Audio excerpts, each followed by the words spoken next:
সম্মানিত ভাইরা, আমাদের 18 নম্বর ভিডিও আমরা শুরু করতেছি।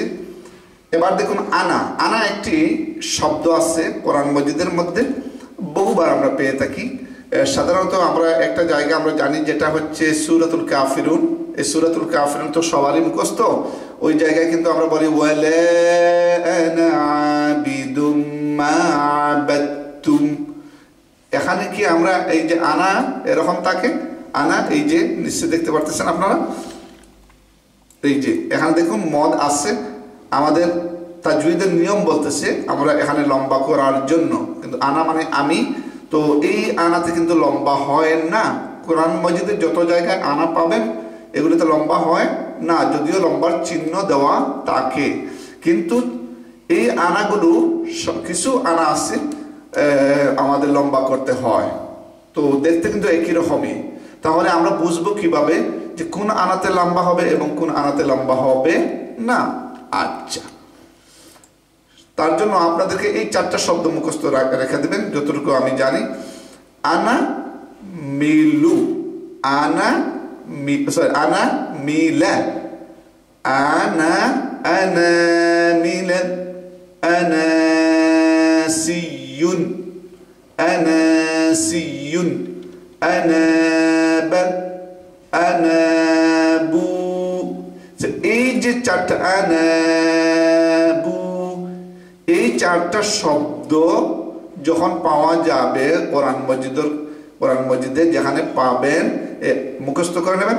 আনা মিলা, আনা সিয়ুন, আনাবা, আনাবু। এই 4 শব্দ ব্যতীত বাকি সব আনাগুলো খাটো করে নেবেন, শুধু বলবেন আনা। যেমন এখানে আছে ওয়ালা আনা আবিদুম মা আবাদতুম। এই এছাড়া কোনো এক আলিফ মদের উপর, এছাড়া কোনো এক আলিফ মদের উপর গোল রেখা দেখলে মদ করবেন না।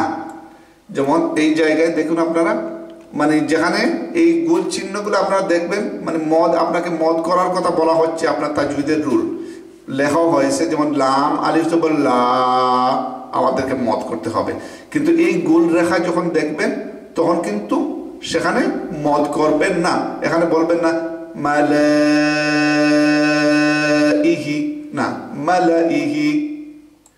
যেমন সামুদে, এই শেষের অক্ষরটা সামুদে, এখানে লম্বা আমরা দেখতে পাচ্ছি দাল আলিফ জবর দা, তো এখানে লম্বা হবে, কিন্তু এই জায়গাতে লম্বা হবে না, কারণ এই আলিফটাকে এখানে একটা গোল চিহ্ন দেওয়া হয়েছে। এই গোল চিহ্ন যদি এরকম যদি পেয়ে থাকেন আপনারা, এই যে আমার মাউসটা যেখানে দেখতে পাচ্ছেন আপনারা এখানে লম্বা করবেন না। কিন্তু যদি আপনার শ্বাস শেষ হয়ে যায়, এখানে এসে থামবেন, তাহলে বলতে পারেন তামুদে। কিন্তু যখন অনবরত পড়ে যাবেন তখন এই জায়গাতে লম্বা করবেন না। এই ধর আমি মালগুন না নুন সাকিনের পরে গিয়ে আসছে এরকম না, কিন্তু যদি আপনি এখানে থামেন কোনো কারণবশত, তাহলে আপনি লম্বা করবেন। একই জিনিসটাই এখানে লিতাজ লুবা, খাটো হবে, আওয়াজটা মদ হবে না, থামলে মদ হবে। দুঃখিত। সেলেসিলে বলবেন না, সেলেসিলে, এতটুকু মনে করবেন এখানে যে মদই নেই, এরকম চলে যাবেন।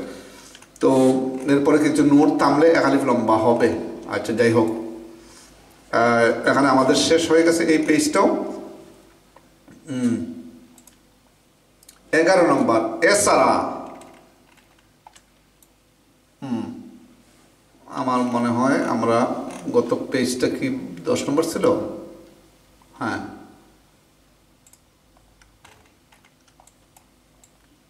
এছাড়া হামিম সেজদা নামে একটা সূরা আছে কোরআন মজিদে। ওই সূরার একটা আয়াত আছে, 44 নম্বর আয়াতে একটি শব্দ আছে, 2টা হামজা দেওয়া হয়েছে। এই দেখুন আপনারা এখানে 2টা একত্রিত হয়ে আসছে।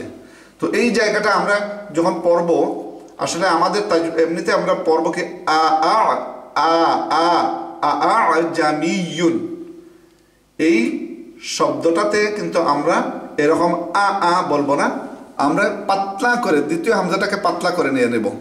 এটা ইমাম হাফস রহমতুল্লাহি আলাইহি ওনারকে আমরা যারা ফলো করি, এই ইমাম হাফস রহমতুল্লাহি আলাইহির মতে এটাকে পাতলা করা, পড়া দ্বিতীয় হামজাটাকে পাতলা করা। তো এখানে কীরকম পাতলা আমরা করব, তো এই জায়গাতে আপনারা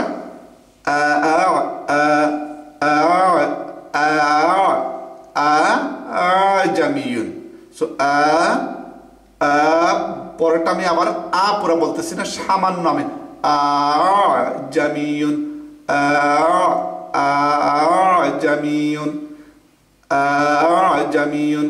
বোঝা যাচ্ছে যে দ্বিতীয়টাকে আমি উচ্চারণই করতেছি না, আমি করতেছি সামান্য করতেছি, আমি সামান্য আমি করতেছি জামিউন। এরপরে দেখুন নুনে কুতনি এটাকে বলা হয়, অনেক সময় আমরা দেখি ছোট্ট একটা নুন, তো নুনের কুতনি এটাকে বোঝাতে হলে আমি কিন্তু আপনাদেরকে পেইন্টটি নিয়ে যেতে হবে। আচ্ছা, আমরা পেইন্ট দিয়ে খুলে এটাকে, এখানে বলা হচ্ছে যদি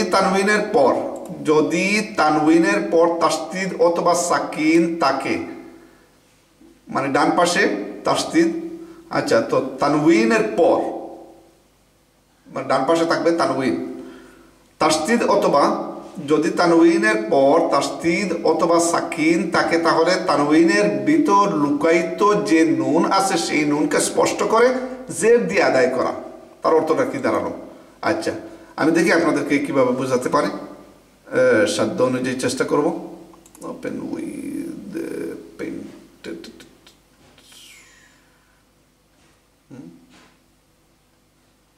ওকে,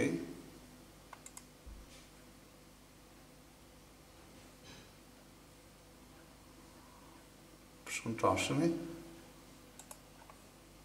ওকে, আমি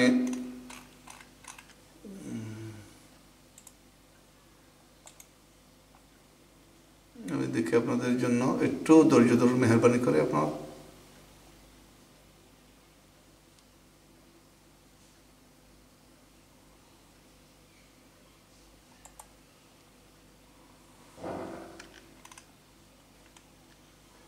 আচ্ছা, এখানে আমরা দেখতে পারতেছি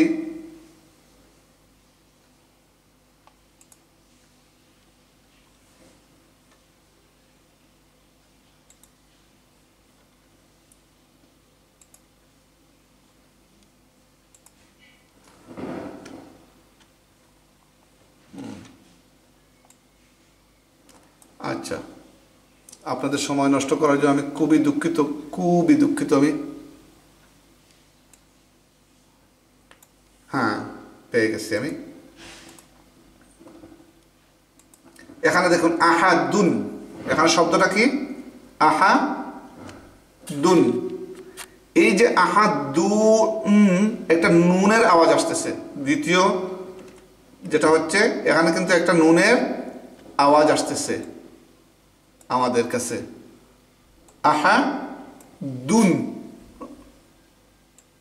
এই আহাদুন তার মানে একটা নুন আসছে লুকায়িত। তো এখানে নুন যেহেতু এটা হচ্ছে যেমন একটা ধরনের একটা সাকিন, আহাদুন, এরপরে এখানে কিন্তু লাম একটা সাকিন, দুইটা সাকিন, তাহলে আমরা কিভাবে কি করতে পারি আমরা? তাহলে আপনাদেরকে যেটা করতে হবে, এখানের যে লুকায়িত নুন এটাকে আমরা বাহির করে বা কোরআন মাজিদে এখানে দিয়ে দেওয়া হয়, তাহলে এখানে কি করা হয়, আহাদু বলা হয়, একটা বলা হয়, এবং নুন এই যে নুনের আওয়াজটা এটা বলা হয় না, এটাকে না বলে এই নুনের নিচে একটা জের আওয়াজ নিয়ে আসা হয়। সো আহাদু এখানে একটার আওয়াজ দেওয়া হয়, দিয়ে বলা হয় আহাদুনিল্লাহ। যদি সূরাতুল ইখলাস আপনারা পড়েন তাহলে কুল হুয়াল্লাহু আহাদ এরকম পড়া হয় আহাদ। যখন হুজুর থামেন না, না থেমে পড়েন, তখন তিনি কিভাবে পড়েন, কুল হুয়াল্লাহু আহাদুনিল্লাহুস সামাদ। আমি আবার বলছি, কুল হুয়াল্লাহু আহাদুনিল্লাহুস সামাদ, নিল্লাহুস সামাদ, এরপরে এরপরের আয়াতটা আমরা দেখি, মানে যেখানে নুনে কুতনি পাবেন আপনারা জের পাবেন, সবসময় জের দেওয়া হয়, তো সেটাকে আপনারা অসলের অবস্থায় পড়বেন, মানে না থামলে পড়বেন। লুমাজাহ, তো এখানে লুমাজাহ তুন যদি থামি তাহলে হবে লুমাজাহ, আর যদি আমরা থামি না লুমাজাহ তু একটা বলবেন তু, তাহলে এই যে আমি এখান থেকে উঠায় নিচ্ছি নুনের আওয়াজটা কে আমি ক্লিয়ারভাবে নুনই দিয়ে দিলাম, তাহলে নুনের মধ্যে কি দেব এখন আমরা জের দেব। সো লুমাজা তু নিল্লাদি, লুমাজা তু নিল্লাদি হবে। এখানে কিন্তু একটা আয়াত আছে আর এরকম আছে, তো নিল্লাদি ওয়াইলুল লিকুল্লি হুমাজাতুল লুমাজা, যদি না থামেন ওয়াইলুল লিকুল্লি হুমাজাতিল লুমাজাতুনিল্লাযী জামাআ মালান ওয়া আদ্দাদা, হুমাজাতিল লুমাজাতুনিল্লাযী, এই নুনটা এটা ধরবে। আর যদি আপনি থেমে যান তাহলে নুনের কুতনিটাকে পড়ার দরকার নেই আপনার, শুধু বলবেন হুমাজাতিল লুমাজা, থামলেন এখানে, এখানে এটা নাই, এটাকে আর ধরতে হবে না আপনার। আল্লাযী জামাআ মালান ওয়া আদ্দাদা। আচ্ছা, এরপরে আমরা দেখি, ভিডিও অনেক বড় হয়ে যাচ্ছে। নূহুন, তো এখানে নূহুন, তাহলে এই যে হু বলার পরে এই যে নুনের আওয়াজটা আসতেছে, এই নুনটাই এখানে, তো নূহুন যদি থামেন তাহলে ইবনু মুসা ও ইবনু হারুন, এরকম এখানে হচ্ছে নূহ আলাইহিস সালামের সন্তান নূহুন, এখানে আপনি থামলেন নূহ বলে থামলেন, ইবনু এই হামজাতুল ওয়াসল আপনারা যে পড়ছেন, তো এখানে নূহুন নিব নু, নিব নু, এই এরকম হবে। এরপরে কি, এরপরে মাও তাবুন, তো মাও তাব থামলে, না থামলে মাও তাবু বলবেন, বুন বলতে হবে না, কারণ এই নুনটা এখানে চলে আসছে, দুইটা তো সাকিন, এখানে একটা সাকিন আছে, এই যে ডাবল লাম প্রথমটা কিন্তু সাকিন, এখানে মাও তাবু নিল্লাযী। আর যদি এখানে নুনকে যদি ব্যবহার না করেন তাহলে থামছেন আপনি, তার মানে হচ্ছে আপনি থামলেন, এই যে আয়াতটা আছে এখানে থামলেন, তো এখানে কিভাবে পড়বেন আল্লাযী, আল্লাযী। যাই হোক, আশা করি আপনারা বুঝতে পেরেছেন। আমি আমার ক্ষুদ্র জ্ঞানে আমি চেষ্টা করতেছি আপনাদেরকে সাহায্য করার জন্য, আমি জানি না কতটুকু আপনাদের উপকার আমি করতে পারতেছি, তবে আমার উদ্দেশ্য না আপনাদের অপকার করার। পরের ভিডিওতে দেখা হবে, ভিডিও হবে 19 নম্বর।